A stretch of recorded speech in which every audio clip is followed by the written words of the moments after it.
O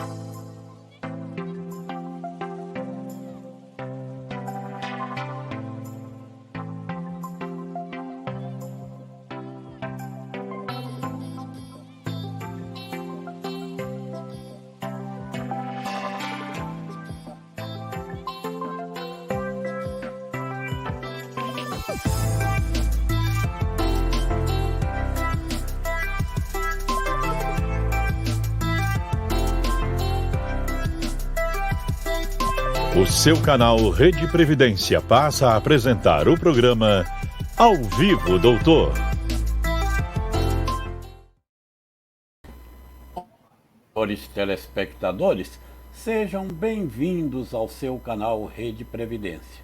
Se você ainda não é inscrito, peço que inscreva-se, ative o sininho, compartilhe e curta mais de 1.700 vídeos sobre Previdência à sua disposição. Sob a direção geral do Dr. Ricardo Souza e trabalhos técnicos de Ícaro Moreira e Rosa Araújo, o programa Ao Vivo Doutor debate hoje novidades do regimento interno do CRPS e os reflexos para a advocacia. E contaremos com as presenças dos doutores Fernando Rubim e do doutor Gustavo Beirão. Bem, nós já estamos com a presença do doutor Gustavo Beirão. O doutor Gustavo Beirão é mestre em Direito Previdenciário pela PUC São Paulo, é conselheiro do CRPS, é servidor efetivo do INSS, analista do Seguro Social e professor de pós-graduação, palestrantes dos mais requisitados em todo o território nacional. Seja bem-vindo mais uma vez, Dr. Gustavo Beirão. Muito obrigado, doutor Ney. É um prazer novamente voltar aqui ao Vivo Doutor, rever o amigo e para mais uma vez falarmos do processo administrativo previdenciário, dessa vez com várias novidades que surgiram no apagar das luzes de 2022, né? Em dezembro foi publicado o novo regimento interno do Conselho de Recursos, trazendo algumas novidades que vão impactar e muito na atuação da advocacia no âmbito dos recursos administrativos. E agradeço a oportunidade de mais uma vez aqui estar presente para poder falar um pouco do que é que isso muda na prática da advocacia administrativa previdenciária. Muito bem, seja bem-vindo. Contamos aí com a presença também de Rosa Araújo, que vai nos auxiliar aqui no andamento desse programa, e também com o Ícaro Moreira. Oi, Ícaro, hoje inclusive estamos aí com super promoções, não é verdade? Estampe aí na tela para a gente. Olha, vocês que estão acessando o canal Rede Previdência, assistindo a esse debate, que eu tenho certeza que será muito, muito, muito frutífero para todos, já levam, sem sorteio, esses 2 e-books e ainda poderão concorrer a essa belíssima obra aqui do Dr. Gustavo Beirão, que é esse livro. Ele vai mandar para você autografado. Então, estão aí 3 presentes, não é? 2 e-books e um livro. E você que tiver a sorte de levar os 2 e-books, poderá até levar também mais o livro do Dr. Gustavo Beirão. Mas, então, vamos voltar aqui para a gente iniciar aqui esse bate-papo, essa troca de ideias aqui com o Dr. Gustavo Beirão. Doutor Gustavo... Ney. Sim. Antes eu queria reforçar que já tem algumas pessoas dando boa noite, tá? Fábio Leão, Ana Helena, Jordânia Souza, Gil, Cristiane Chaves, Creuza Xavier e reforçar que no link que já está aí, né, visível, pode fazer a inscrição para o sorteio e no próprio link já baixa os 2 e-books que estão aí sem sorteio. Tá? Boa noite. Muito bem, obrigado, dona Rosa Araújo. E já contamos agora com a presença do Dr. Fernando Rubim, que é mestre e doutor em processo civil, é professor e coordenador de pós-graduação, é autor de inúmeras obras sobre direito previdenciário e é conhecido no Brasil todo como o mago do processo. Seja bem-vindo, doutor Fernando Rubim, que honra recebê-lo. Boa noite, Ney. Obrigado aí pela lembrança aí para a gente estar mais uma vez aqui, se não me engano é a terceira vez que eu participo do programa, sempre um alto nível aí de convidados, né? Hoje com o professor Beirão aí, grande parceiro. Boa noite, Beirão. Boa noite, meu querido. Boa noite a Rosa aí também, que está nos acompanhando aí, e todos os colegas do Brasil aí que estão entrando aí para fazer o debate, né? E tema importante, o tema que o professor Beirão aí domina muito, e eu vim então aí para fazer o contraponto e auxiliar aí nos debates que podem ser feitos entre o processo administrativo e o processo judicial previdenciário. Com certeza, contribuirá e muito, e desde já queremos agradecer tanto ao Dr. Gustavo Beirão, que está oferecendo uma obra que será sorteada, e ao Dr. Fernando Rubim, que está oferecendo a todos que participarem aqui desse debate hoje esses 2 e-books que tem um conteúdo muito rico, não é, professor Fernando Rubim? Doutor Ney, são as nossas obras coletivas dos 2 primeiros anos do time de elite, nosso time aí vocacionado para o estudo do processo civil e do processo previdenciário, especialmente voltado para os advogados, né, e advogadas de todo o Brasil que atuam na área social. Então é uma obra coletiva que não tem só artigos do professor, mas também tem artigos dos alunos que fizeram parte do grupo de estudos ao longo do ano, do time de elite, e puderam transformar o seu estudo, a sua pesquisa em artigo científico, né? Trazendo as questões mais relevantes aí de processo previdência que a gente teve nos 2 últimos anos. Então, não quis fazer sorteio, quis trazer o PDF com autorização aí da nossa parceira da Paixão Editores aqui de Porto Alegre, para que a gente pudesse, então, a critério de vocês, né, disponibilizar para cada um, em vez de sortear, um exemplar da obra de 2021 e também da obra de 2022. Com certeza, isso enriquecerá muito, muito mesmo o saber dos nossos participantes. Doutor Gustavo Beirão, vamos fazer, como se diz, vamos começar pelo começo. Qual a função do CRPS, doutor Gustavo Beirão? O CRPS, doutor Ney e demais telespectadores, é um tribunal administrativo ligado hoje ao recém-recriado Ministério da Previdência Social, com a competência prevista lá no artigo 126 da Lei 8.213, que é de julgar as decisões do INSS em grau de recurso, fazendo assim um controle administrativo, né, jurisdicional administrativo dessas decisões, a fim de que seja efetivado o reconhecimento do direito àqueles que fazem jus, ou reformando decisões da autarquia que, porventura, deixe de cumprir algum requisito legal ou procedimental. Lembrando também que o Conselho de Recursos ele tem 2 instâncias onde podem ser reanalisados fatos, provas, sendo a primeira instância chamada de juntas de recurso, São 29 em todo o país, além de mais 15 composições adjuntas dessas juntas de recursos nas unidades federativas onde tem maior demanda. A segunda instância é chamada de câmaras de julgamento.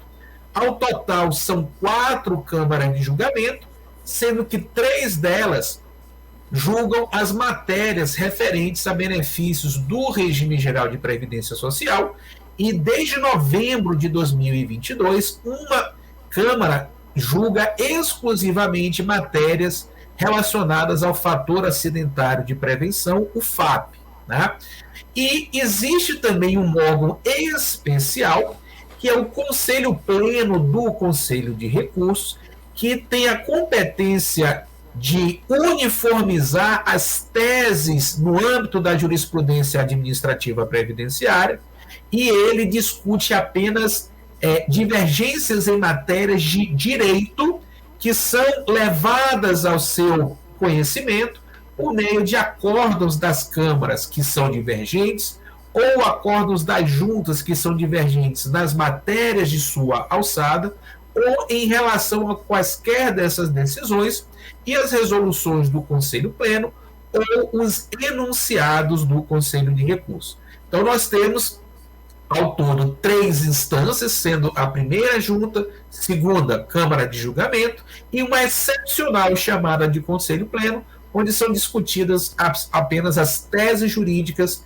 que estão em divergência no âmbito do CRPS. Doutor Fernando Rubim, com relação à parte processual, esse novo regimento interno do CRPS traz alguma facilidade?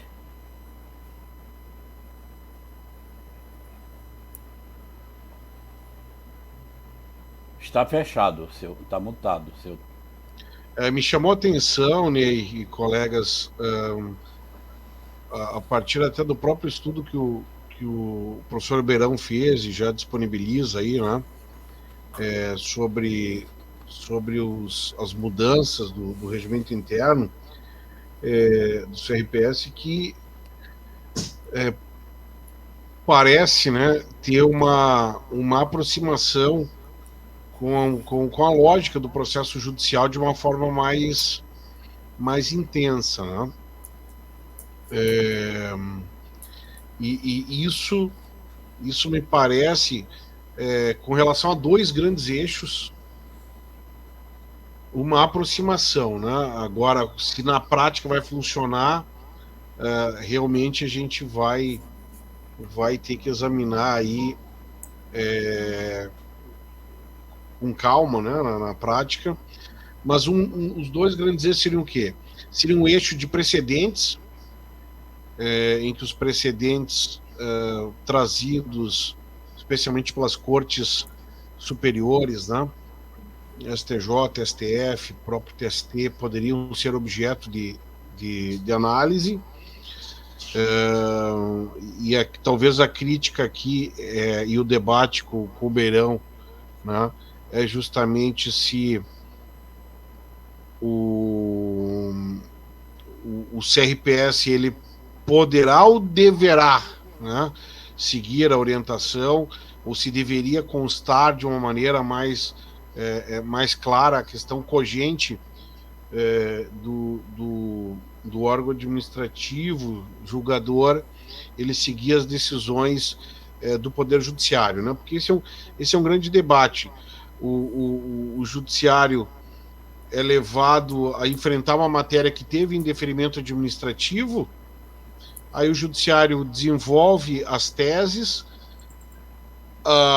os precedentes obrigatórios eles são colocados em matéria de direito, né? E aí essa matéria de direito depois pode ficar a cargo do órgão administrativo não se vincular à decisão, né? Então, realmente, isso sempre me chamou a atenção de uma maneira negativa, porque eu entendo que os precedentes obrigatórios, eles devem vincular o Poder Judiciário e também deveriam vincular a administração pública. Deveríamos ter regulamentações claras a respeito dessa matéria, porque senão pode acontecer, como já aconteceu no decreto 10.410 de 2020, que foi um dos piores aí que eu já vi, né, em termos de regulamentação previdenciária, passar por cima de um tema do STJ, que foi o tema 998, aquela questão do auxílio-doença contar tempo para aposentadoria especial, né?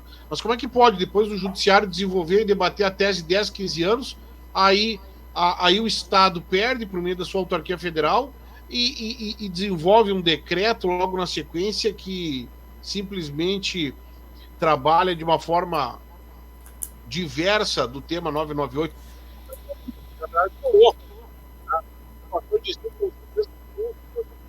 Também não conto para aposentadoria especial, né? Então algo até surreal. Então a minha primeira mensagem é uma mensagem de otimista, né, com relação às modificações. Me parece que houve para o próprio julgador, né, me parece que há uma liberdade maior de movimentação. Também achei interessante aqui, né, uma disposição que sempre achei muito estranha, a vinculação do CRPS a súmulas, a enunciados da AGU, a vinculação à Advocacia Geral da União, tinha uma disposição a respeito, não me parece que deveria ser cogente de nenhuma maneira. E no outro eixo, né, a gente tem a questão de uma maior liberdade do CRPS, me parece, no que toca ao exame das provas, especialmente envolvendo benefício por incapacidade,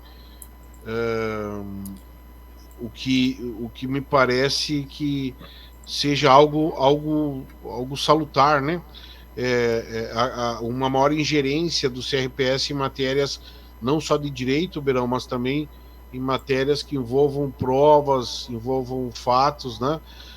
Porque se a ideia é tornar o processo administrativo cada vez mais denso e esgotar a via administrativa e não levar para o Poder Judiciário, né, qual que seria a lógica do raciocínio, né? Aumentar cada vez mais as oportunidades de reversão.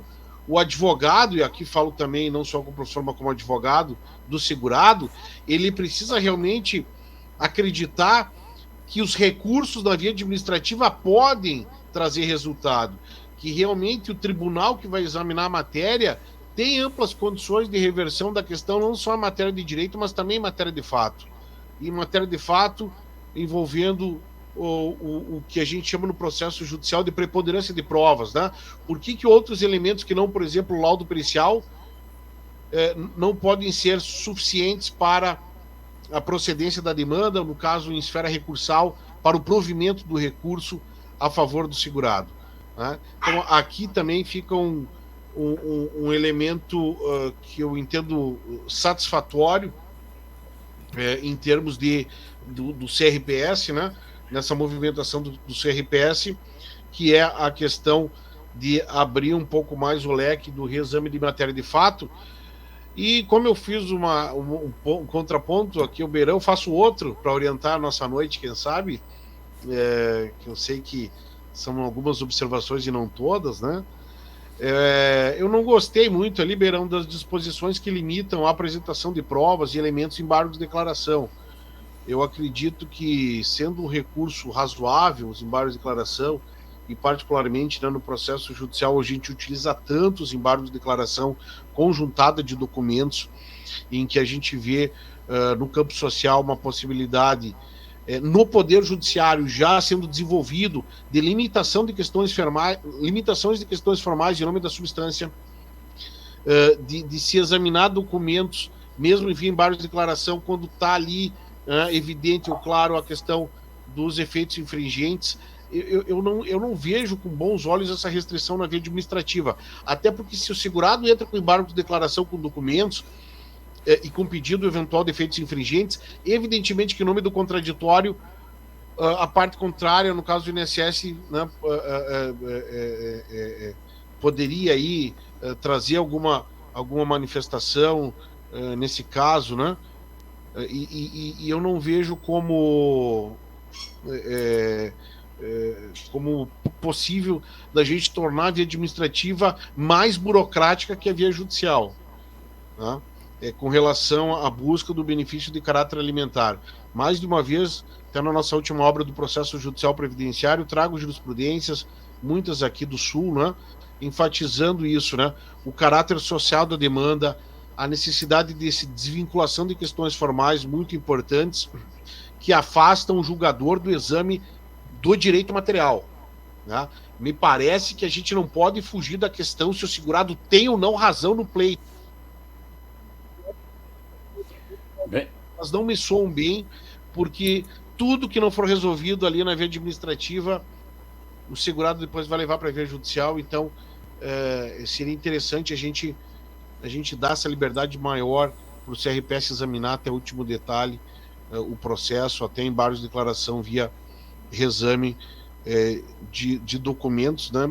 Desde que vinculados, evidentemente, à causa de pedir, evidentemente ao cenário já estabelecido dentro do processo. Umas limitações muito grandes na via social, elas me soam mal e determinam uma restrição do exame do direito material que depois pode ser levado ao Poder Judiciário.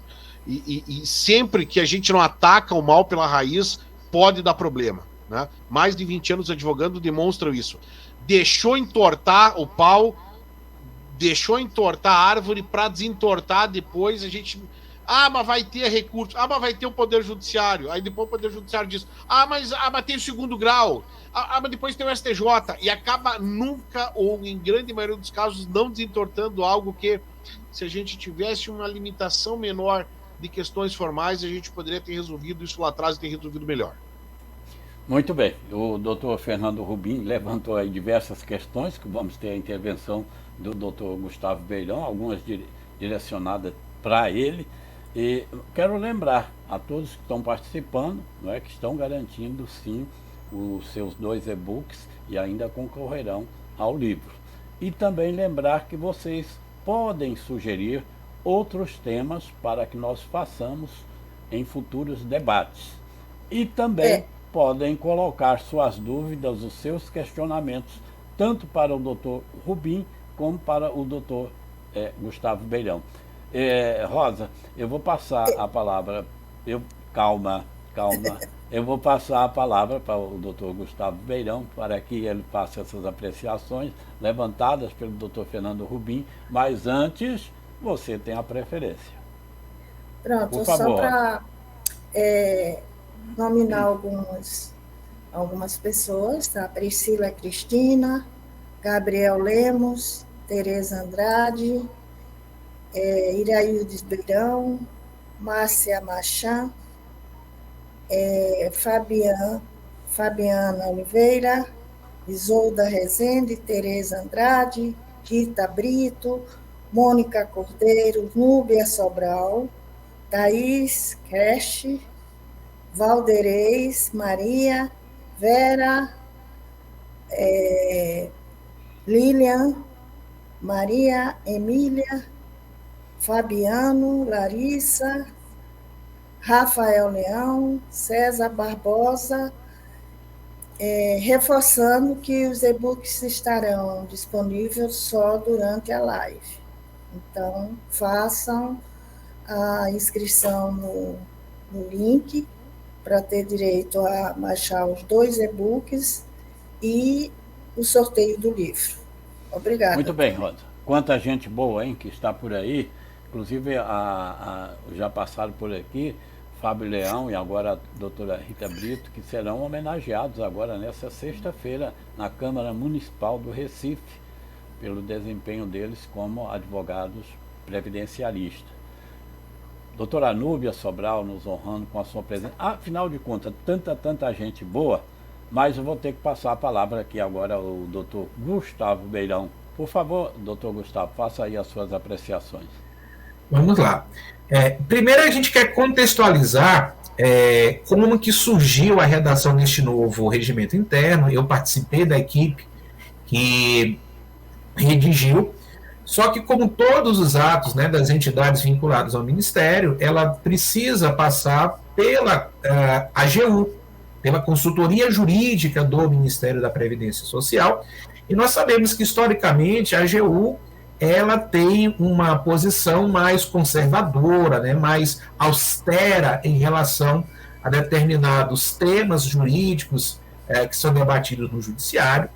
E a ideia foi meio que dar um grito de liberdade para os conselheiros do CRPS, tendo em vista que nós já tínhamos uma previsão, né, lá na Lei Complementar 73, né, que institui a AGU, estabelecendo a vinculação das entidades e órgãos, né, sobretudo dos órgãos jurídicos, das entidades e órgãos ligados ao Ministério, em relação aos pareceres que são proferidos, né, pelo ministro, ou melhor, pela consultoria jurídica da AGU e assinada pelo ministro, como vinculantes aos conselheiros do CRPS. O que engessava bastante você adotar, por exemplo, um entendimento que já estava totalmente pacificado no âmbito judiciário, só que como não havia uma atualização de pareceres ou de outras normas, né, pela AGU, o conselheiro ficava engessado em relação à aplicação de temas que não se fazia mais sentido discutir na via administrativa, porque o judiciário já tinha pacificado. Sobretudo questões decididas pelo Supremo Tribunal Federal em recurso com repercussão geral reconhecida, matéria infraconstitucional pelo STJ em recursos repetitivos. E uma das questões que nós levantamos foi com base justamente, professor Rubim, no artigo 927 do CPC, que diz que as decisões repetitivas vinculam os demais níveis do judiciário. Então, veja, inclusive no livro que está sendo sorteado, a gente, né, começou a desenvolver essa pesquisa lá no mestrado, a gente fala sobre o princípio da juridicidade como forma de você reduzir a judicialização, otimizar o tempo e os recursos, tanto do judiciário quanto do âmbito administrativo, quando você encurta este percurso entre o requerimento do benefício e a sua concessão, muitas vezes negada de maneira, vamos dizer assim, sem um fundamento na via administrativa, simplesmente baixando a cabeça por um parecer que foi emitido há 10, 15, 20 anos atrás, que não acompanha a evolução da legislação, da jurisprudência. Então, quando o artigo 54, nos parágrafos 1º e 2º, possibilitam que o conselheiro pode aplicar decisões já decididas pelo STJ e pelo STF nos seus recursos representativos de controvérsia, repercussão geral, recurso repetitivo, incidente de assunção de competência, no controle de constitucionalidade, nos IRDRs, isso foi um grande grito de liberdade almejado há muito tempo pelos conselheiros.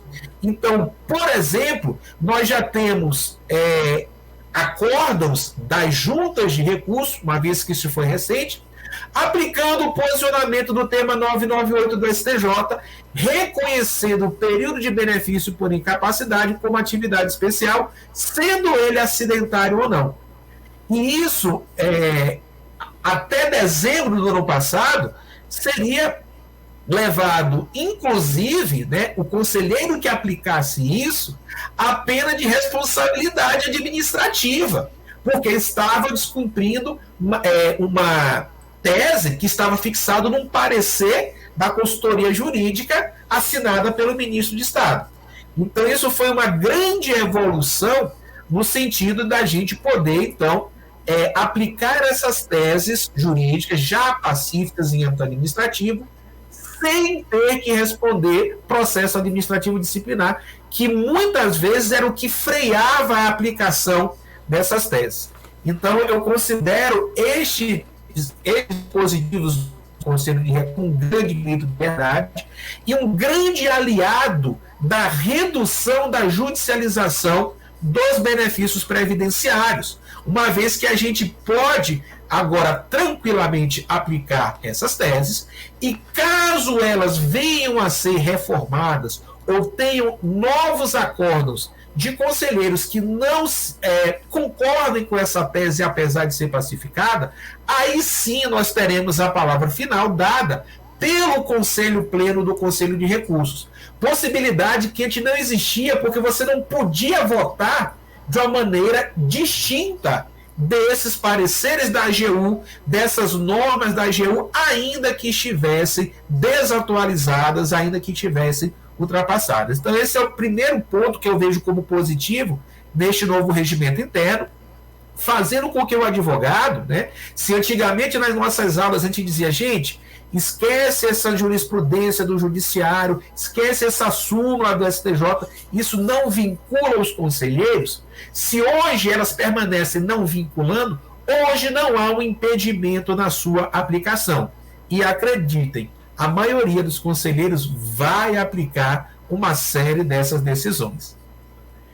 O segundo ponto que o professor Rubim falou é em relação à apresentação, né, de novas provas, de novos elementos em sede dos embargos de declaração.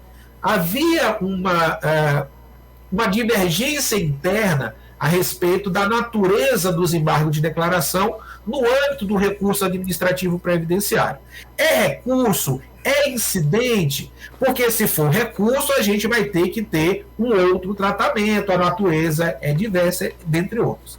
Chegou-se a um consenso e também é ratificado pela AGU que no âmbito administrativo os embargos ele tem a natureza revisional, é um incidente processual com o intuito meramente de atacar um vício no acórdão. Omissão, contradição, obscuridade ou ambiguidade.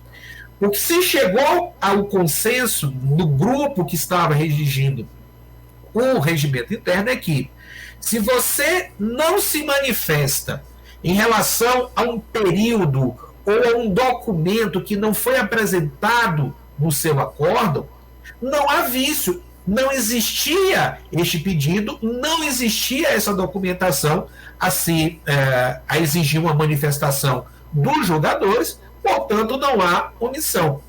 E da mesma forma, o incidente processual chamado revisão de acórdão, que tem lá a sua admissibilidade quando os acórdãos eles infringem diretamente letra de lei, de decreto, de enunciados do Conselho, dentre outras normas, e cujo prazo é de 10 anos, ele se presta também a atacar os vícios, não em questão a omissão, contradição, ambiguidade ou obscuridade, mas em matéria de direito cuja orientação normativa foi desrespeitada.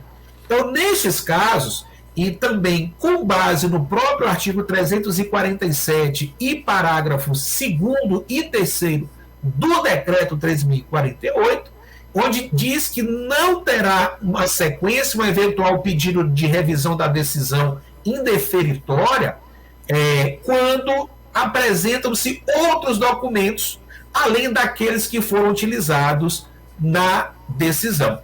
Portanto, esta questão exige uma proatividade do advogado já nas instâncias iniciais do recurso administrativo. Na verdade, exige desde o requerimento inicial, né, de se levar toda a documentação, todas as provas que o cliente tem, fazer aquela verificação do que consta no CNIS antes do requerimento, tentar fazer com que o INSS produza as provas que ele achar necessário durante a fase instrutória, tais como justificação administrativa, pesquisa externa, emissão de ofícios para empresas ou órgãos públicos a fim de corroborar o direito que está sendo pleiteado, porque na conjuntura que hoje se encontra o INSS e o Conselho de Recursos, há uma certa divisão, vamos dizer assim, do ônus probante. Ou seja, com a introdução do artigo 19F, lá no decreto 3.048, que diz que é obrigação do INSS instruir o processo, porém, também é obrigação do interessado trazer toda a documentação necessária e útil ao reconhecimento do direito, em especial aquelas que não constam no CNIS, nós temos, sob pena de, em apresentando essa documentação, vamos dizer assim, nova, né, esses novos elementos em sede recursal ou revisional, ter os seus efeitos financeiros deslocados para a data do pedido do recurso. Então, na verdade, essa nova postura que o Conselho de Recursos tomou através da nova redação do regimento interno, ela justamente vem, apesar de pessoalmente não concordar com as premissas, mas pelo fato de ser um decreto do Poder Executivo, vincula a atuação tanto do INSS quanto do Conselho de Recursos. O que é que a gente, contrapondo a esta forma de visão, a gente pode trazer do copo meio vazio, meio cheio?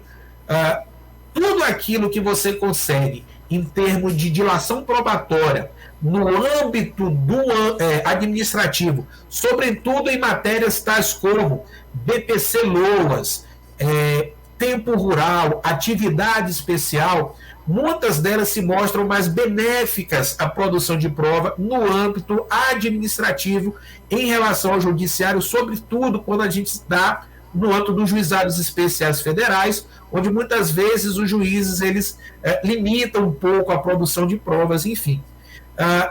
Qual é a visão do copo meio cheio? É que, conseguido o direito no âmbito administrativo, no âmbito judicial, você vai levar uma única questão a ser discutida, que são os efeitos financeiros do reconhecimento do direito. Que isso pode ser, inclusive, não pode ser entendido como de todo ruim, até porque as pesquisas jurisprudenciais que nós temos feito, sobretudo no STJ, na TNU, é de que, ainda que você traga novos elementos só na ação judicial, o efeito financeiro é fixado desde a DER, né, do requerimento administrativo. Então, desta forma, veio a fortalecer, creio que nos próximos meses, nos próximos anos, com esta previsão, o percentual de reconhecimento de matérias já decididas em definitivo pelos tribunais superiores passem a ser reconhecida no âmbito administrativo, só que isso também tem que ser olhado por outro lado. Existem decisões do Conselho de Recursos que são mais vantajosas do que o do Judiciário. E um exemplo disso, nós temos aí o enunciado número 8, que reconhece, por exemplo, o período de atividade, né, do empregado rural que trabalha exposto a agente físico, agente nocivo, ou por categoria profissional até 95, mesmo que ele não trabalhe necessariamente na agroindústria. Ele pode trabalhar na lavoura, na pecuária, na agropecuária, desde que pertencente ao regime de previdência urbano, ele tem um enquadramento como categoria profissional em atividade especial.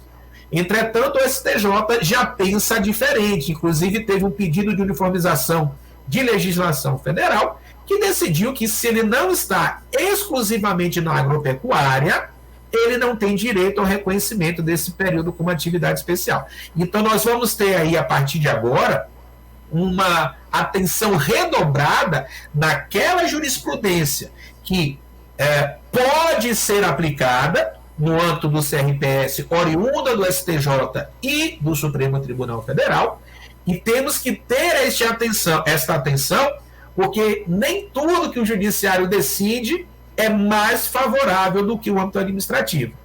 Por outro lado, temos questões aí como, por exemplo, período rural, remoto e descontínuo, que já foi decidido em repetitivo pelo STJ, o reconhecimento de enquadramento por eletricidade após 1997, na vigência do decreto 272, que também foi utilizado recurso repetitivo para decidir esta matéria, e outras que aí, a depender do caso concreto que o advogado tenha lá com o seu cliente, podem ser suscitadas como fundamento das suas razões recursais para que sejam aplicados pelo Conselho de Recursos, não apenas na primeira e na segunda instância, mas quem sabe também no Conselho Pleno, e aí dando uma segurança ainda maior ao incorporar essa jurisprudência administrativa por meio de um enunciado ou até mesmo de uma resolução para orientar os demais casos que tenham matéria controvérsia idêntica.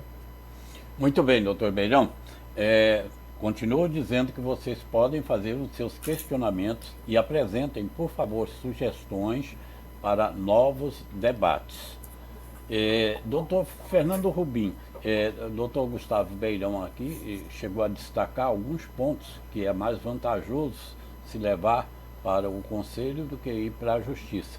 Na sua opinião geral, porque isso é uma dúvida que atormenta muito os advogados, eu devo esgotar todas as possibilidades administrativas e só depois ir para o Judiciário, ou com a negativa do INSS eu já parto para o Judiciário? Qual é a sua opinião? Uma questão bastante difícil, né? Queria dar boa noite para o pessoal que está entrando aí, especialmente os alunos aí que estão botando a hashtag aí, Time de Elite 2023. Obrigado aí pela presença. As inscrições para o Time de Elite 2023 estão abertas, doutor Fernando Rubim? Estão abertas, estão abertas. Nós faremos um lançamento oficial aí em abril, né, porque o primeiro curso de processo vai ser sobre ação rescisória dia 14 de abril, e nós faremos então um curso aí com ampla divulgação e com algumas aulas abertas no início aí, nessa semana que começa no dia 10 de abril. Então o pessoal aí que já quiser guardar a data e acompanhar aí pelo YouTube do canal do professor Fernando Rubim, acompanhem lá, ingressem lá, já podem acessar, e a partir do dia 10 de abril nós vamos ter uma semana aí de processo pegado, direcionado para o nosso início aí do time de elite, que está indo com tudo aí para esse ano. E o time obrigado, de elite, Ney, pela possibilidade de falar sobre. O time de elite continuará editando todos os anos um livro e abrirá a possibilidade para quem ingressar também possa apresentar artigo? Isso, a gente tem um braço bem científico no time de elite, né, que sempre foi o meu desejo, como mestre e doutor em processo civil, né, a gente não perder o vínculo com a academia, né? Então, o pessoal que entrar no time de elite agora, até o primeiro curso, né, vai ter direito de adquirir o passaporte para os 8 cursos do ano. É um curso uma masterclass por mês, né, sempre na sexta-feira, e vai poder participar do grupo de estudos, né? Quem quiser mais informações, nós temos o nosso site lá, o processorubim.com.br, que o pessoal pode acessar e pode encontrar informações aí sobre o nosso time de elite, né? Muito bem, então vamos para aquela questão delicada, né? Vamos. Sai logo do administrativo ou... Eu tenho certeza do início da resposta, Ney. Não de... eu tenho certeza do que eu vou falar na largada. E depois as pessoas que são da área e que tem muita gente que sabe o direito material muito mais do que eu, né? Que estou focado no processo, vão poder tirar suas próprias conclusões. O início é o seguinte, né? Depende do benefício. Tá? Isso eu tenho certeza. Esse início de resposta eu tenho certeza, porque eu atuo muito desde que eu iniciei na área no direito infortunístico, nos benefícios por incapacidade, especialmente acidente de trabalho, né? E nessa parte, então, de incapacidades, que é uma parte muito pesada, talvez o maior número de benefícios da Previdência, eu ainda entendo que a Previdência comete muitos equívocos na via administrativa, e que essas questões elas exigem uma resposta imediata, né? A grande crítica que se faz ao processo administrativo, que vem melhorando muito e que vem sendo objeto de maior preocupação e de maior atenção, porque vem melhorando, né? E vem respondendo ao cidadão, aí, ao jurisdicionado da via administrativa. O grande problema ainda é a demora. Né? A grande questão ainda é a demora. Até há pouco, um dos nossos um dos nossos colegas da nossa audiência falou aí de um processo 2 anos, né? Na via administrativa. Quando tu entra com um processo judicial, tu pede uma tutela antecipada, tu pede uma liminar, hoje podendo ser não só com base na urgência, mas com base na evidência, né? Para o caso mais atual nosso, que é, por exemplo, a revisão da vida toda. Hoje a revisão da vida toda com o tema já 1102 do STF definido, tu não precisa nem ter urgência no Poder Judiciário. Né? Tu basta a alegação de evidência, né, do direito. E isso é um avanço muito significativo em termos de processo judicial, né, que até 94, só para que vocês tenham a noção histórica do processo judicial, até 94 não existia tutela provisória satisfativa, não existia antecipação de mérito, existia tutela liminar cautelar no Código, mas tutela satisfativa, tutela de antecipação do mérito, né, ela nasceu em 94, no meio do Código, né, por meio da participação de um dos mais brilhantes, se não o gaúcho, o processualista mais brilhante, foi o Ovidio Batista. Né? Então, que criou a redação do artigo 273 do Código de 73. Então, realmente a progressão no Poder Judiciário, se tem alguma coisa que realmente melhorou no Poder Judiciário, né, é o que o professor Marinoni chama de inversão do ônus do tempo no processo. Né? As tutelas provisórias, elas vieram para ficar. Quem não acompanhou aí o período de pandemia, né, foi um arrastão de tutela provisória, inclusive no Juizado Federal. Né? Inclusive se abrindo a possibilidade daquele recurso de medida cautelar, um recurso contra indeferimento liminar. Então, realmente, o Poder Judiciário, como uma instância revisora da via administrativa, no caso dos processos previdenciários, foi chamado a intervir como última instância e foi obrigado a intervir. Né? Mesmo que daqui a pouco, com aquele perfil mais conservador, né, foi obrigado, né, por uma questão de calamidade pública. Né? Então, eu ainda vejo que essa questão das tutelas provisórias, do aproveitamento das liminares do Poder Judiciário, da possibilidade, muitas vezes, de nós termos um processo judicial pelo procedimento comum previdenciário. Muitas vezes o advogado vai cuidar isso e aí vai te responder isso, Ney. Olha, se eu entrar agora, não vai dar abaixo de 60 salários mínimos, vou ficar no juizado e vou continuar na via administrativa. Quem sabe eu vou esticar um pouco aqui na via administrativa, pode ser até que eu ganhe, pode ser que eu tenha uma situação que eu reverta em parte, como disse o Beirão antes, né? Daqui a pouco eu reverto uma parte e a outra parte, que sabe os efeitos retroativos, eu vou discutir na justiça. Então não levo tudo para o Poder Judiciário. Mas especialmente quando a gente tem uma possibilidade de levar o processo para o Poder Judiciário no procedimento comum, com uma condição de produzir provas, a gente tem um cenário que, especialmente aí, né, no âmbito dos benefícios para incapacidade, há uma tendência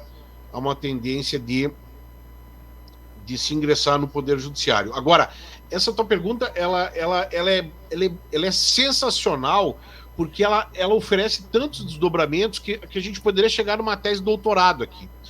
Porque, para falar um minuto, que eu estou imaginando o seguinte, né, para ver que as coisas não são tão simples, eu não queria simplificar jamais. Né?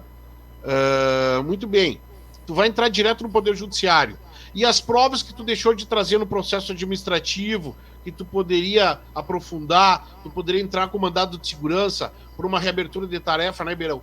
Por um aprofundamento da instrução. Tu não aprofundou a instrução.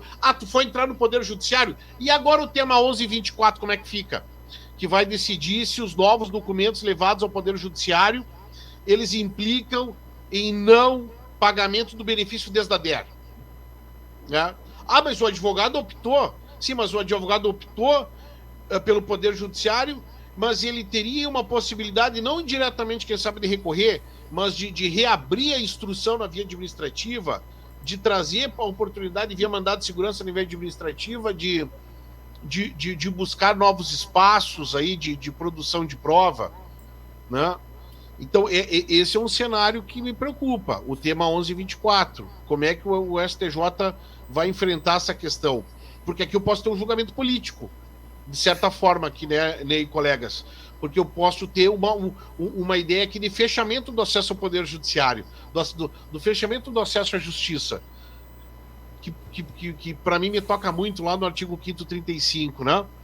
Será que o exaurimento da via administrativa ele não fere o princípio do acesso à justiça? É uma questão que a gente precisa refletir. Em benefício de caráter alimentar, eu não tenho dúvida da resposta. Para mim, não pode ser exigido o exaurimento, e para mim, documentos que forem apresentados, se o fato é velho, o documento pode ser novo, mas se o fato é velho, o segurado não pode ser prejudicado em nome do direito adquirido. Não poderia ser prejudicado em nome do direito adquirido. Ah, deveria ter apresentado. Não, mas tudo bem, querido. Mas aqui ele fez prova que ele merecia aposentadoria desde aquele período. Né? Aí, para mim, no direito social, o segurado, nesse balanço aí, ele deveria ser preservado. Como é que o STJ vai julgar isso? Há dúvidas. Ah, vai julgar a favor. E o tema 692, como é que ficou? Da devolução de tutelas provisórias. Que a gente acreditava que ia ter um overruling, merecia-se ter um overruling. Como é que o cidadão que ganha benefício assistencial de um salário mínimo que ganha liminar, depois revogada, vai ter que devolver valores? Isso é inacreditável, a decisão do tema 692. Né? Inacreditável que o STJ tenha feito o que o professor Serral chamou de overruling impégios. Ele conseguiu fazer uma decisão nova que é pior que a primeira tese contra o segurado fixado em 2015. Né? Já fez um tema horroroso e agora piorou, porque colocou lá o benefício assistencial junto. Né? Então, assim, são tantas as questões que podem ser levantadas. Outras questões que a gente pode também ficar o dia inteiro falando aqui.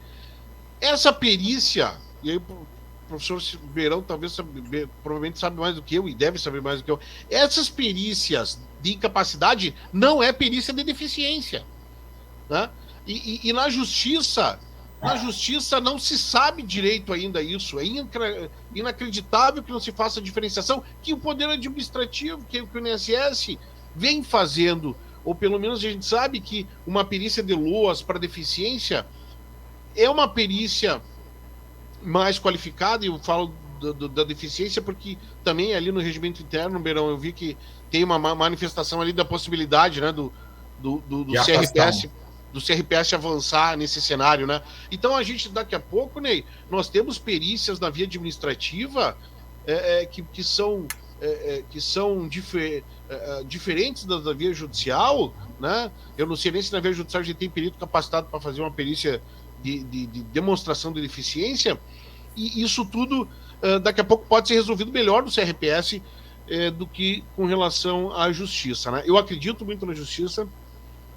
Sempre vai ter processos que vão ser judicializados, sempre vai ter um cenário. O INSS é muito grande, representa aí uma autarquia federal aí que distribui renda, na maioria das vezes legitimamente para quem contribuiu, né? Outras vezes para quem não tem condição de contribuir, nas raras hipóteses do benefício assistencial, né?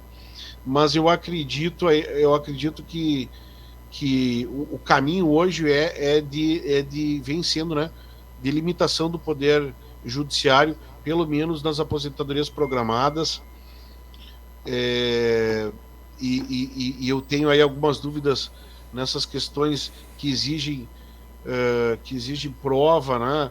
Exige justificação administrativa, que é algo que poderia funcionar melhor na via administrativa também. A gente tem algumas questões que poderiam resolver melhor, né, para a união estável, para a própria questão do tempo rural, que muita gente precisa disso e daqui a pouco poderia resolver isso melhor aí na via administrativa, sem a necessidade até de chegar a recurso no CRPS, né? E para finalizar, eu vou fazer uma provocação para o professor Beirão, que é o seguinte: eu vi ali no CRPS que uma das alterações é que eles têm que respeitar os enunciados do próprio CRPS sob de responsabilização ali, né?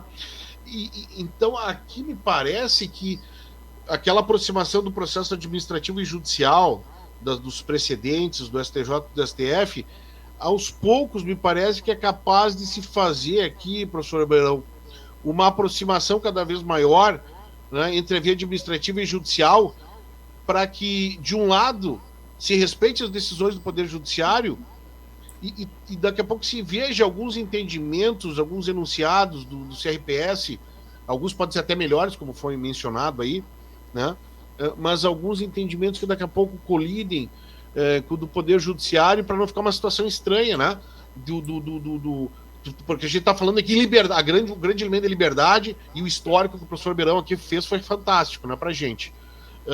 Agora, o questionamento que fica é: eu não posso, então, aumentar a liberdade de um lado e, do outro lado, sujeitar o julgador à responsabilização, no sentido dele seguir o enunciado do próprio órgão, que daqui a pouco colida com o entendimento do STJ ou até mesmo do STF em controle de constitucionalidade, só para a gente pensar como é que isso pode avançar a médio e longo prazo.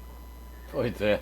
Essa questão que eu levantei, que é a dúvida de muitos advogados, realmente é uma questão praticamente irrespondível. Por quê? Vamos cair naquela palavra, depende. Então são várias situações, mas é importantíssimo as observações que o professor Rubim fez, porque traz mais luz, não é? Traz mais elementos para que as pessoas possam realmente conduzir a sua advocacia.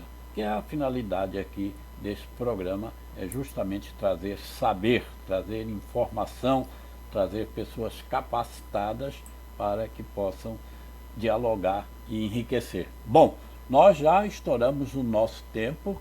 Eu vou pedir ao Ícaro que já encaminha o sorteio do livro, mas não vou deixar o Dr. Gustavo Beirão sem a possibilidade de falar sobre o questionamento do Dr. Fernando Rubim.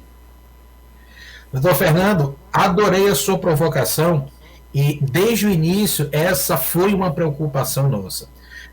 E como integrante do Conselho Pleno que fui desde 2017 até o final do ano passado, nós vimos que a composição do Conselho Pleno, ela muitas vezes queria adotar as teses judiciais. O grande problema é que existia uma vedação expressa no regimento anterior e dizia que não podíamos, sob pena de responder a processo administrativo, quando aquela tese já estava decidida em um parecer da consultoria jurídica assinada pelo ministro, em um parecer da AGU assinada pelo presidente da República, e diversas questões, e aqui vou citar o caso que era a grande bola da vez quando a gente tratava dessa questão, que é o enquadramento da atividade especial por exposição à eletricidade depois de 97. Muitos ali diziam: eu sei que já foi decidido pelo STJ, eu sei que não tem como levar o tema ao Supremo, eu sei que a decisão é imutável. Só que eu não posso aplicar porque eu estou adstrito ao princípio da legalidade estrita. E nós trouxemos no regimento interno o princípio da legalidade ampla ou o princípio da juridicidade, que consiste em aplicar a lei, sim, no entanto, com a interpretação dada pelo seu intérprete último e derradeiro, que é o Poder Judiciário, em especial os tribunais superiores, competentes para decidir matéria constitucional, que é o Supremo, e matéria infraconstitucional, que é o STJ.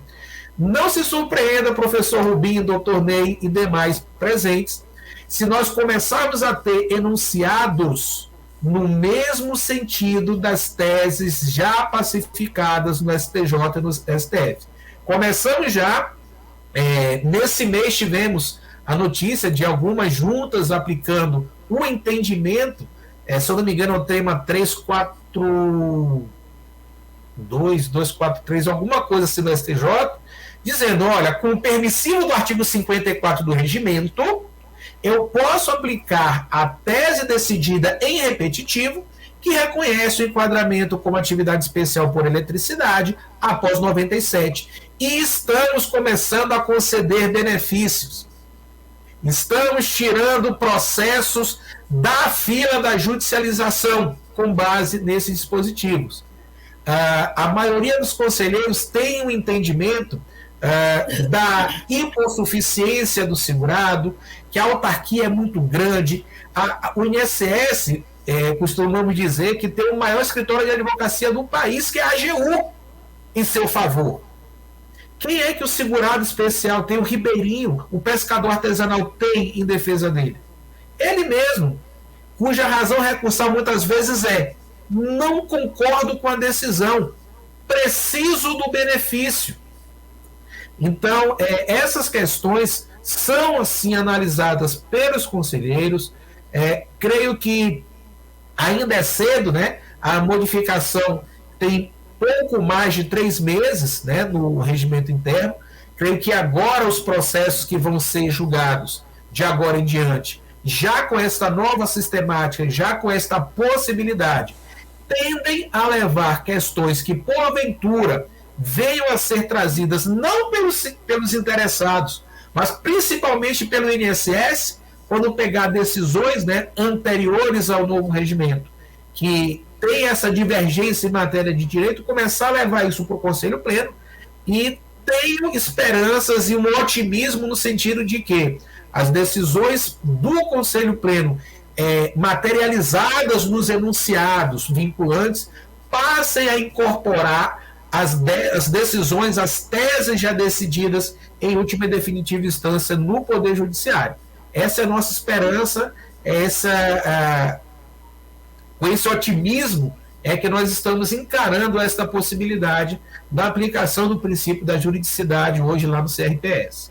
E detalhe, também no próprio INSS nós já temos visto o princípio da juridicidade sendo aplicado, tanto na IN 128 quanto na portaria da Diretoria de Benefícios número 997, onde foi incorporada a decisão do STJ no sentido de que o dependente ou herdeiro sucessor é legítimo para pedir uma revisão da aposentadoria, por exemplo, né, do decujus, respeitado o prazo decadencial, e pode receber também os créditos oriundos dessa revisão. Até então, até o STJ decidir esta tese, na IN e na portaria 997 estava expresso a vedação de receber atrasados. Apenas teria os efeitos financeiros na pensão ali devida. Então, após o trânsito e julgado desse tema no STJ, houve uma alteração tanto na IN 128 quanto na portaria 997 para incorporar um tema que não há mais como ser modificado no judiciário. Então, vejam que o próprio INSS está aplicando o princípio da juridicidade. E é isso que nós defendemos lá desde 2018, quando começamos a desenvolver a nossa dissertação, de otimização de tempo, de recursos humanos, recursos financeiros, desafogar o judiciário e, principalmente, entregar a prestação administrativa a tempo e a hora para quem dela necessita. Muito bem, comungamos desse otimismo e torcemos, aplaudimos para que ele realmente aconteça. Doutor Fernando Rubim, já chegando ao final, o que você ainda gostaria de falar e que não foi falado? Muito bom espaço aí de reflexão, né? Também de a gente ouvir, né, um pouquinho os colegas aí que estão mais dentro, digamos assim, do processo administrativo, como é o Beirão, né, que tem muito mais condição de falar aí sobre sobre os rumos e também da sua versão, né, de como pode ser limitada a questão do julgamento, né, que muitas vezes a gente acaba estando muito vinculado à lógica do judiciário, da liberdade, da autonomia do magistrado, né?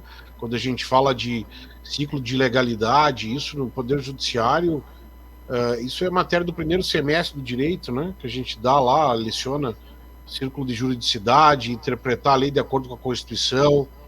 O artigo 1º do Código de Processo Civil diz isso, né? O Código deve se interpretar de acordo com os princípios e valores da Constituição Federal. Né? Então esse ciclo, Beirão, de juridicidade está no artigo 1º do Código de Processo Civil. Né? Ele abre o sistema do processo dentro de uma lógica de neoconstitucionalismo, né? que se tem aí no direito, né? Então o processo administrativo ficar fora disso realmente soa estranho, mesmo que a gente saiba que das particularidades do processo administrativo, da necessidade de vinculação aí à lei, né? Mas não necessariamente a lei em sentido estrito. Então essa colaboração me parece que é uma colaboração muito, muito pertinente, né? E daquilo que não foi tão explorado, digamos assim, né? Me parece que tem essa questão da vinculação aí do debate que poderia ser feito da vinculação no processo administrativo ao laudo, né? Ao laudo do INSS, porque no Poder Judiciário o juiz não está vinculado ao laudo do perito, e a gente faz tantas críticas, né, do juiz que transfere o poder de julgar o perito. Então na via administrativa essa crítica ela tem que ser espelhada, né? Como é que um julgador, né, uma pessoa de conhecimento aí notório, que também vai ganhando experiência dentro do sistema, né? A gente sabe, né, Beirão? Tu entrou de um jeito no CRPS, né? E depois tu ganha experiência, tu passa a julgar e passa a enfrentar as coisas de uma outra forma, né? Então como é que o julgador na via administrativa que não está vinculado a uma parte, né? Porque com o Conselho de Recursos, então não poderia estar vinculado ao INSS, que é parte e não mais o julgador lá da primeira instância, né? Então como é que ele pode estar vinculado a um determinado laudo, a uma determinada posição pericial, né? No processo judicial essa matéria está prevista lá no artigo 479, que o juiz não está adscrito ao laudo pericial, podendo formar sua convicção com base em outros elementos de prova, né? E daí que surge a teoria, a tese da preponderância de provas, né? Claro que precisa ter, claro que essa preponderância de provas ela precisa ser construída pelo advogado, né, Beirão? Precisa se dar elementos para que o julgador possa, evidentemente, isolar um determinado meio de prova, né, em nome de outros, né? E então me parece que esse é um grande desafio. Eu já vi também posições de colegas aí na via administrativa ao contrário, dizendo que isso dificilmente vai acontecer na prática. Então fica aí o desafio de como é que essas aproximações aí, né, como diz o Jolie ali, entre as decisões administrativas e judiciais, mas começando pela legislação, pela lógica processual, né? Como é que a gente vai aproximar isso, porque algumas vezes é notório que o laudo pericial ele contém imprecisões, né? E aí eu aqui vou fazer mais uma provocação para o Beirão, que é o seguinte: o magistrado no Poder Judicial, Rosa, presta atenção nessa aqui, Rosa, o juiz ele nunca diz isso no papel, na decisão, mas o juiz, toda vez que ele isola um laudo pericial, ele usa a máxima de experiência. De alguma medida ele usa o artigo 375 do Código de Processo Civil. De alguma medida ele usa regras de bom senso. De alguma medida ele desconfia do teor daquele laudo, né, para isolar. ele entende que, embora tenha visão técnica, que aquela questão ela tá colocada de uma maneira incongruente, diria dessa forma. Ele não entende a congruência do laudo pelas outras provas trazidas, pelos outros elementos. Ele desconfia pelas máximas de experiência, pelaquilo que ordinariamente acontece. Isso acontece seguidamente em acidentes típicos, né, com perda de segmento. O cara perde uma mão e o perito diz que não, mas essa invalidez é mínima. Poxa, mas uma mínima aqui em Porto Alegre não é mínima isso. O juiz fala, não vai conseguir trabalho em lugar nenhum desse jeito. O cara é destro, perdeu o braço direito, como perda mínima com base na tabela de DPVAT, tabela de trânsito, não sei o quê, né? Então, talvez o desafio, eu fico pensando alto aqui, seja do processo administrativo, dos recursos administrativos avançarem a ponto de, quem sabe, as máximas de experiência também serem usadas como regra de julgamento, né? Regras de bom senso. Não precisa necessariamente, Beirão, o julgador do CRPS entender o segurado como hipossuficiente, desde que ele examine com imparcialidade, com equidistância a causa, identifique cenários que possam desconfiar, né? Porque vejam só, aí falando do Poder Judiciário e assumindo a responsabilidade do que eu vou falar, do jeito que o Poder Judiciário homologa laudo, né?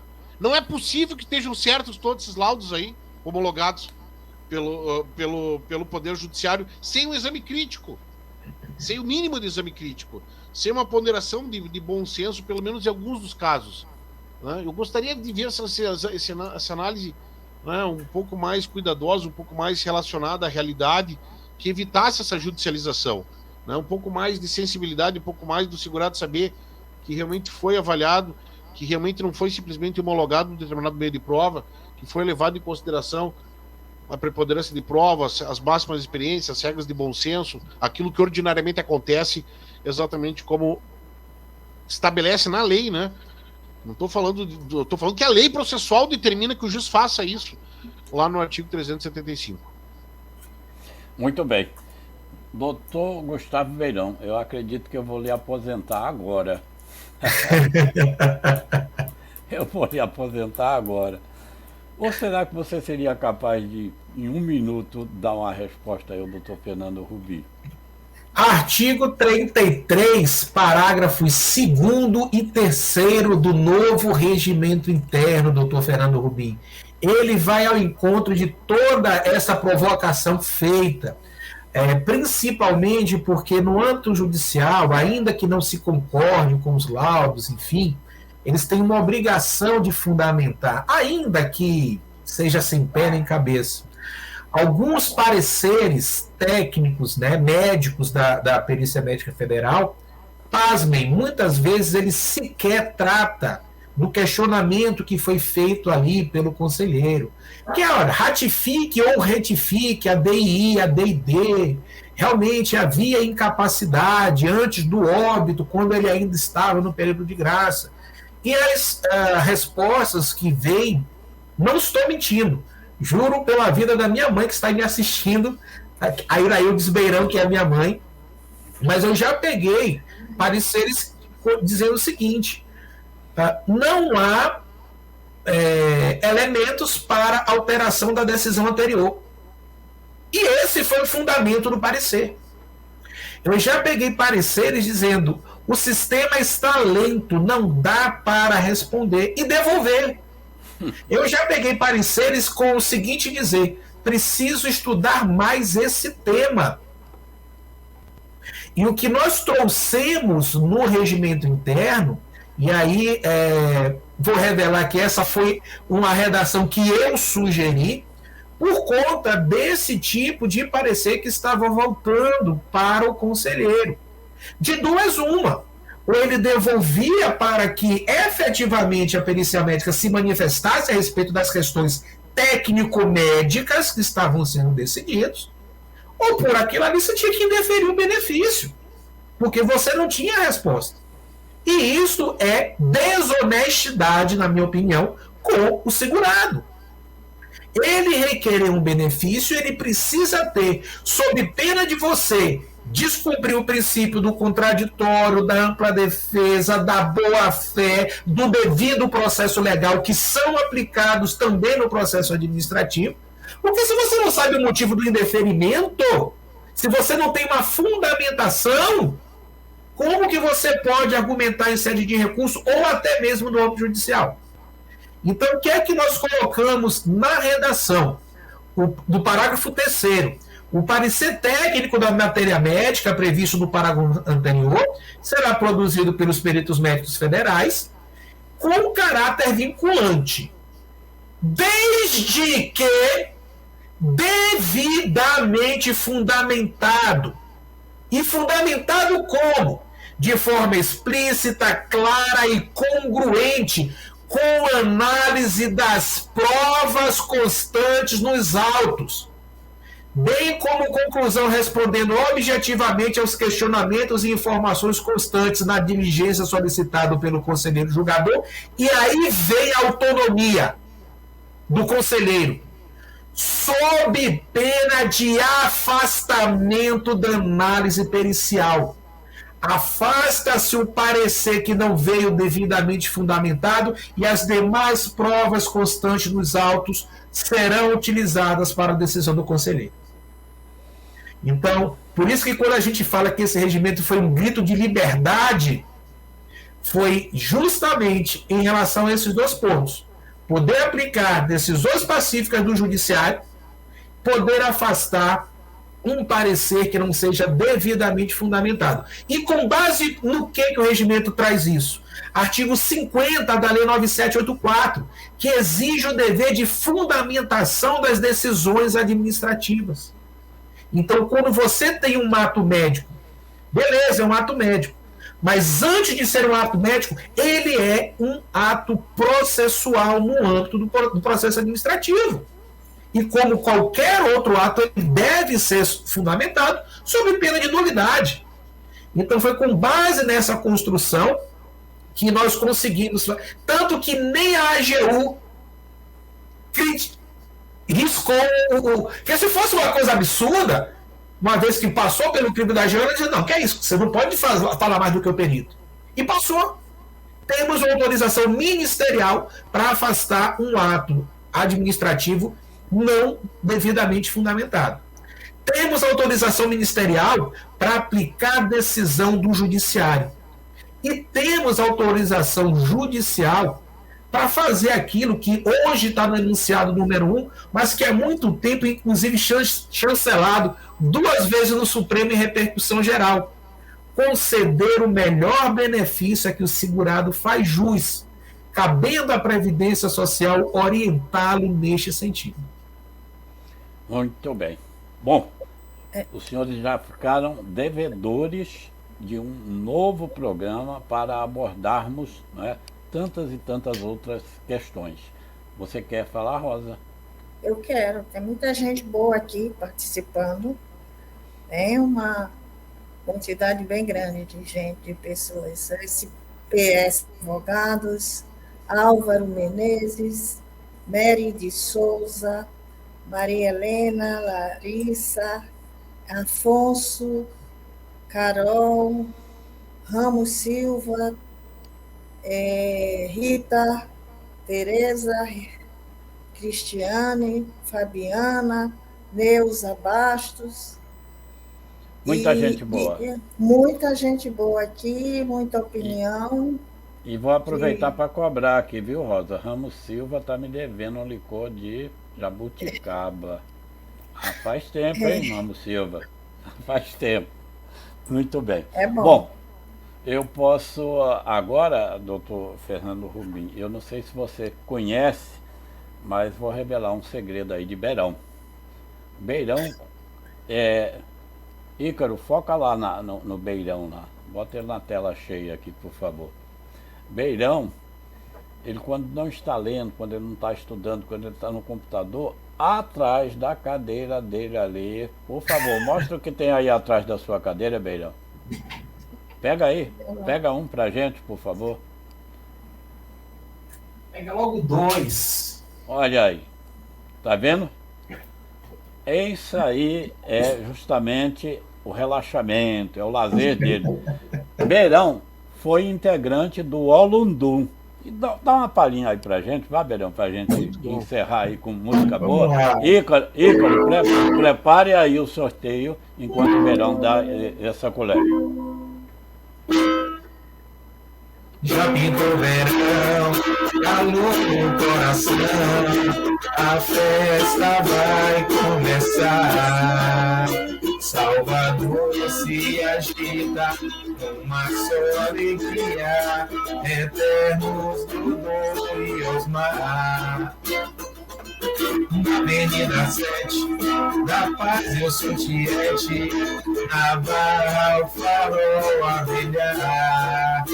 Carnaval na Bahia, muita maravilha, nunca irei te deixar, meu amor. E por aí vai. Está contratado, está contratado. No curso aqui presencial vai ter que mostrar essa sua façanha. Com certeza.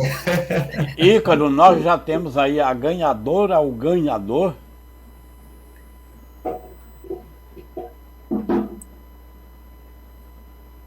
E aí, Ícaro, temos a ganhadora ou o ganhador? Tá vendo? É a ganhadora, doutor Gustavo Beirão, a Mônica. Doutora Mônica Cordeiro Oliveira. Você vai mandar autografado para ela, não é isso? Vamos lhe passar os dados dela, é claro, e você vai enviar então o livro para ela autografado, pode ser? Com certeza, doutora Mônica. Muito bem. A Mônica não botou da cidade, se for aqui do Recife, da região, Beirão vem por aí. E aí a gente vai se encontrar pessoalmente. Mas antes você já vai estar com o seu livro. Então, doutor Gustavo Beirão, doutor Fernando Rubim, muito agradecido pela participação de vocês. É evidente que nós vamos precisar de mais 1, 2, 3 programas desses. E eu quero contar com a presença de vocês. Muito grato pela participação de vocês. Agradeço também Rosa por estar aqui dando esse apoio. E quero lhes convidar para o próximo Ao Vivo Doutor, que será no dia 5 de abril. Nós vamos ter também 2 pessoas muito competentes conosco, que vai ser o juiz, Dr. Fábio de Souza, e o Dr. Márcio Hart, que passou lá pelo G4, muito amigo do Dr. Fernando Rubim, e o Dr. Rubim sabe da capacidade dele. Então, eles vão estar aqui conosco. Quero agradecer, então, a todos e parabéns a vocês, que vocês estão com 2 e-books aí da mais alta qualidade. E não deixe de acessar lá o site lá do Dr. Fernando Rubim, se informe que ele tem excelentes cursos e tem um time de elite que é top. E o nosso Dr. Gustavo Beirão, que continua aí com as suas obras de qualidade. Quem puder, adquira, que vai ser uma riqueza para a sua biblioteca. Até a próxima. E lembrem-se, canal Rede Previdência, esse é o seu lugar. Venha! Boa noite. Boa noite. Boa noite a todos. Boa noite. Boa noite, pessoal. Boa noite.